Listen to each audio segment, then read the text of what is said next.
2. I'm Doug Chapman for American Sports Network, joined by the lovely Monica McNutt, and we are going to list off 10 things we learned today at the Conference USA Football Media Days here in West Palm Beach. I'll start it off. First thing I learned, there's some serious talent in Conference USA this season. They've got some of the nation's best talent at quarterback. You've got Western Kentucky's Brandon Dowdy. Marshall, you've got running back Devin Johnson. And at FIU, you have tight end Jonnu Smith. Those are some of the best players, not just in the conference, but in the entire nation. All right, I'm going to piggyback off of what Doug said, and I'm still one of his interviews on the east side. One of the things that I learned today from Brandon Dowdy at Western Kentucky is that he prides himself on being able to do things that other quarterbacks don't do traditionally, and even though it drives his coach crazy, it's one of the things that makes his game special. And something else I learned is that guys do not like to do impersonations of the head coach when he's standing in the room. They don't mind doing it when he's not there, but as soon as coach runs in, no more impersonations. They're all done. That was a good one. Another thing on my list, Coach Bill Clark at UAB. Obviously, he's in a unique situation in that they're not playing this year. But the game that he won't miss this season, Doug, Western Kentucky versus Louisiana Tech.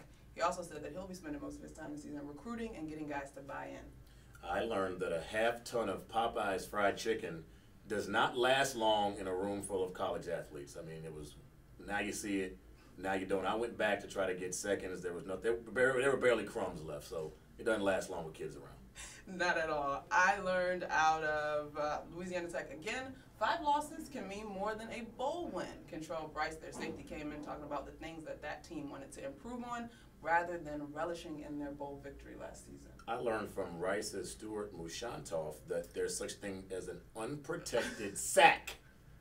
Okay, S-A-C-K. Get your mind out of the gutter.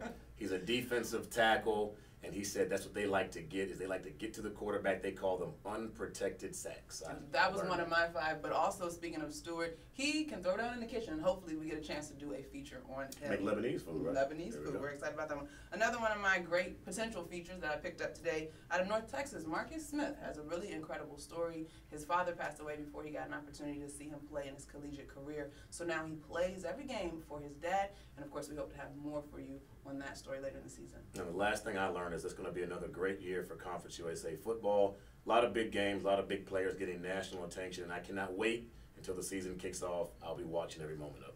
All right, since we share the unprotected sacks, that's my 5. That was Doug's 5. All right, Doug, 10. we got to do 2 words to describe our day. You go first.